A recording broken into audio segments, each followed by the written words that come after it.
कानपुर से शुरू हुआ आई लव मोहम्मद विवाद अब उत्तर प्रदेश की सीमाओं को पार करते हुए महाराष्ट्र तक पहुंच गया है।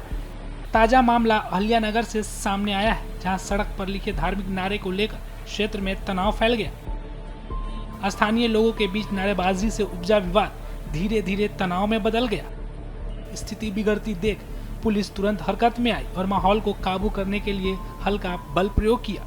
पुलिस की कार्रवाई से भीड़ तितर बितर हो गई, लेकिन एहतियात के तौर पर सुरक्षा व्यवस्था और भी कड़ी कर दी गई। शाम होते ही पुलिस ने पूरे इलाके में मार्च पास्ट निकाला। इसका मकसद था लोगों को भरोसा दिलाना कि कानून व्यवस्था पूरी तरह से पुलिस के नियंत्रण में है और किसी भी अप्रिय घटना को होने से पहले रोका जा सके। फिलहाल पुलिस ने अतिरिक्त बल तैनात कर दिया है और लगातार निगरानी की जा रही है। अधिकारियों ने साफ कहा है कि माहौल बिगाड़ने वालों के खिलाफ सख्त कार्रवाई की जाएगी। तो वही स्थानीय लोगों से शांति बनाए रखने की अपील की गई है। इस घटना के बाद राजनीति ने भी जोर पकड़ लिया है और आरोप प्रत्यारोप की राजनीति शुरू हो गई है। देखिए, आई लव मोहम्मद सल्लल्लाहु अलैहि वसल्लम, ये तो हर जो मुसलमान है उसको बोलना है। जब तक मुसलमान ला इलाहा इल्लल्लाह मोहम्मद रसूलुल्लाह सल्लल्लाहु अलैहि वसल्लम नहीं बोलेगा तब तक वो मुसलमान ही नहीं है। और हमको तो यकीन है और पता है कि देश का नहीं दुनिया भर का मुसलमान अपनी आखिरी सांस तक मरते दम तक आई लव मोहम्मद सल्लल्लाहु अलैहि वसल्लम बोलेगा। इससे किसी की भी दिल को आहट नहीं पहुंचती, न कोई असंवैधानिक है। और संविधान आर्टिकल 25 इजाजत देता है कि अपना अपना रिलीजन प्रैक्टिस कर सकते हैं। तो इसको बोलने से किसको आहट पहुंच गई, किसके दिल को ठेस पहुंच गई। मगर यहाँ देखा यह जा रहा है कि आप एफआईआर पे एफआईआर करते जा रहे हो, लोगों को अरेस्ट करो। देखिए, वायलेंस नहीं होना चाहिए। मैंने हमेशा से हर किस्म की वायलेंस का कंडेम किया था, करता हूं, करता रहूंगा। संवैधानिक तरीके से प्रोटेस्ट करने का सबको अधिकार है। अब देखिए क्या हो रहा है। पुलिस अहिल्यानगर अहमदनगर की आपने बात की, कल हमारे वहां पे जलसा होने जा रहा है। असद ओवैसी साहब उस जलसे का खिताब करेंगे एमआईएम का। और आज वहां पे पता चल रहा है, हमने विजुअल्स देखे आपके माध्यम से, वहां पे दिखा रहे हैं कि रास्ते के ऊपर रंगोली से किसी ने लिख दिया आई लव मोहम्मद सल्लल्लाहु। तो ये टोटल गलत है। देखिए, मुसलमान हर चीज बर्दाश्त कर लेगा, अपने हुजूर की शान में गुस्ताखी कभी बर्दाश्त नहीं करेगा। हम तो दूसरे के धर्म वालों की भावनाओं को ठेस नहीं पहुंचाते ना। तो फिर ये कुछ ऐसे सांप्रदायिक तनाव पैदा करने वाले असंप्रदायिक तत्व आ गए हैं जो इस तरह की हरकतें कर कर राज्य का वातावरण खराब करने की कोशिश कर रहे हैं। देखिए, मैं समस्त मुस्लिम समाज से कहना चाहूँगा कि हुजूर सल्लल्लाहु ताला अलैहि वसल्लम की ज़िंदगी को अगर पढ़ेंगे हम, तो कभी भी उन्होंने नफ़रत का जवाब जो है वो मोहब्बत से दिया है। अगर ऐसी कोई घटना हुई है तो यहाँ पे महाराष्ट्र में एक अच्छी सरकार है, अच्छा प्रशासन है। हम सबको प्रशासन के पास जाके वहाँ बताना पड़ेगा, ना कि यहाँ की कोई भी हमारे वजह से ऐसी कानून व्यवस्था या आपसी भाईचारा खराब हो।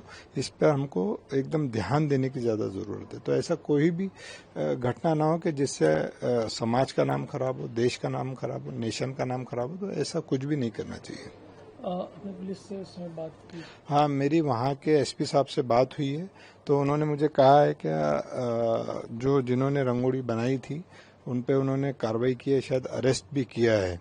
और वो जो भी रहेंगे, वो चाहे किसी भी समाज का हो, तो जो कायदेशीर कार्रवाई है वो बिल्कुल की जाएगी। तो ऐसा है कि मुसलमानों को जितना चाहो अपमानित कर दो। अगर उन्होंने आई लव मोहम्मद रसूलुल्लाह सल्लल्लाहु अलैहि वसल्लम के ऊपर कुछ किया तो ठीक है, अब वो बात हो गई पूरी।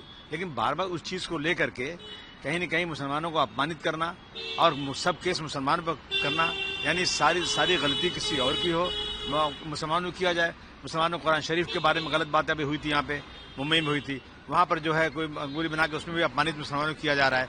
और फिर मुसलमान अगर एजुटेशन करेगा तो उसकी लाठी भी चलाई जा रही है। तो मतलब मैं समझता हूँ कि कानून नाम की कोई चीज़ बची नहीं है।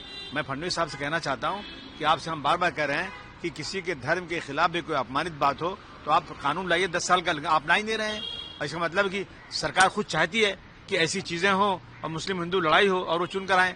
मतलब मैं इसकी खुली निंदा करना चाहता हूँ। मुख्यमंत्री का भी बयान आया कि इस पे इंक्वायरी की जाएगी कि कुछ माहौल बिगाड़ने की किसकी साजिश थी, इस तरह से किसने किया। नहीं, जिसने भी वहाँ रंगोली में जो कुछ लिखा अपमानित किया तो खुली बात दिख रही है और रोज हो रहा है ना ये। तो मुख्यमंत्री साहब, आप जो है इंक्वायरी बाद में करिएगा। आप पहले एक लॉ बना दीजिए कि जो भी किसी धर्म के खिलाफ करता है 10 साल सजा उसको होना चाहिए। Today morning there was an incident and we registered one complaint in Kotwali police station. One person was arrested and Muslim the Muslims were satisfied, but later on around 9:30, 10 o'clock, 150 Muslims gathered at Kotla point at Sambhajinagar Road, and we tried to convince them, we warned them, and but they were not ready to listen.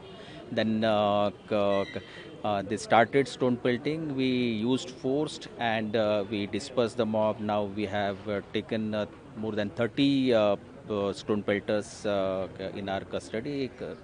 Accordingly, FIR has been registered at Tofkhana police station, and we are doing needful action. So what is the situation now? Is the situation is normal, peaceful, or tension is still and bandobast? And what are the other security arrangements that have been done by the police? Now the situation is peaceful. We have deployed fixed points at strategic points. We have deployed patrolling mixed localities. Now our police force, they are conducting route marches. Now the situation is peaceful, and also we have conducted meetings with Hindu people and Muslim people, and now the situation is peaceful in the city. Since you're the Superintendent of Police, we want to make an appeal to the people, especially in the Ahmednagar. Sometimes the situation gets escalated due to the rumors. So I appeal to people that don't believe in the rumors. We are capable to handle the situation, and we have sufficient number of police force. So we'll be able to handle any kind of situation. So don't believe in rumors. If anything, they can approach police station, or they can even call on 112. We are there capable to handle any kind of situation.